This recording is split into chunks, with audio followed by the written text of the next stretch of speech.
Yes. Last week I attended a summit with a lot of education companies. We had Luis Bonan, who is the CEO of Duolingo, as well as the CEO of Coursera, Class Dojo, and a couple of industry-leading companies speak at the virtual seminar. And Duolingo, along with other companies, have seen anywhere between 50 to 100% growth in the past month in usage across all of our key markets. And there is almost one-to-one correlation with schools being transitioned to virtual and also people having to stay at home. We've seen really big jump in usage, and we're just really glad that we've invested upfront in our infrastructure that we can support this level of traffic growth. I think that one advice that I have is relating to understanding whether kind of the company is open to hiring international students with a visa need. And this is kind of on a slightly more practical point. Happy to talk about other aspects too. One thing that I realized when I was looking for a job during my MBA final year, and even now, given the H-1B visa challenges and just the increasing competition in the lottery, it has been a lot more difficult for employers to support visa need candidates. And so if you do have a visa need, I recommend getting really smart about options and having a conversation with your prospective employer early so that you can plan ahead. If you don't have a visa need, I think it may be really helpful and advantageous to highlight that in your resume and in your application package so that people know that this should not be a concern for you. I do know for a fact that if you look at kind of general hiring trends, the pandemic has had an impact.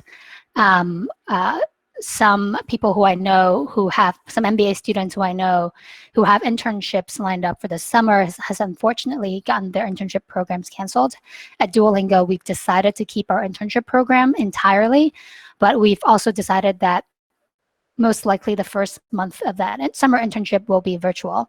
And I know that I can only expect job search be affected. I know a handful of companies that's gone on a hiring freeze.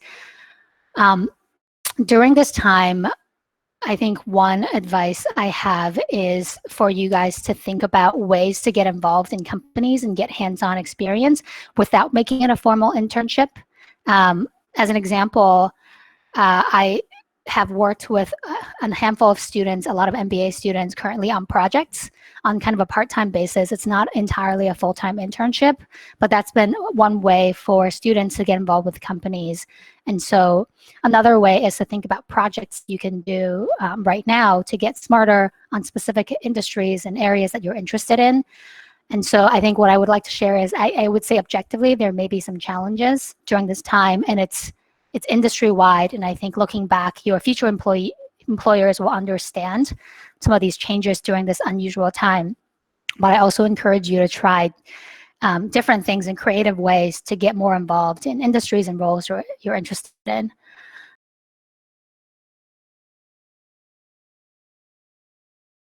For me, my personal entry into tech has been quite accidental. As I mentioned, 10 years ago, tech was not as prevalent, and certainly not in Asia. It's probably already a really big thing in Silicon Valley. And I haven't prepared myself to enter tech, so to speak. I think for me, a big part of my training has been in business strategy, financial planning, business planning, and to some extent, international growth and strategy.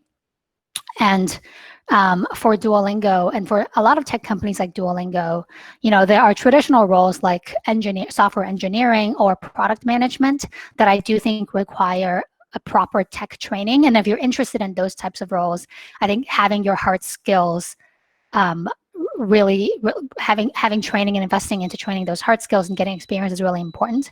If you're interested in kind of a business role in tech companies, I would say think about where you can get the best business training. So for example, if you're interested in doing finance related work for a tech company, I think getting very solid financial skills training up front as your first job, whether it's in a financial services firm, like an investment bank or an investment fund, I think a lot of those skills in the business world is highly transferable from a non-tech company to a tech company. And I wouldn't be too worried that your first job has to be in tech in order to continue to stay in tech. I hope that answers some of your questions. I do think one other general advice, I guess there's a lot of questions around entering tech. One general advice I do have, whenever you think about any prospective company that you want to join, whether it's tech or not, I would say do a lot of research and really understand the industry that the company you're interested in is operating in. So for example, take the case of Duolingo. Before I joined Duolingo, I really don't understand the world of education technology or technology very well. And what I did was do a ton of research on Duolingo itself, find as much articles as I can online about Duolingo. The good news is with a lot of tech companies, there's just a lot of coverage, whether it's articles in TechCrunch, which usually has good news value, but less in-depth analysis. There are often also a lot of really good Medium articles talking about how companies grew. And doing as much research on the company as possible. I think at the same time, what will really differentiate you, in addition to knowing the company, is asking really good questions about the role that you're going to join in the company. And it could be, any questions around, what is the strategic priority of this company in the next couple of years? Trying to understand how your role or your team fits into the broader organization of the company. Trying to understand what your hiring manager is expecting of you in this new role. And really preparing kind of both baseline understanding of the company and the industry, as well as preparing really good questions for you as you interview for a role, are both things that I think you can do really easily without having industry experience. So I really encourage all of you to do that preparation.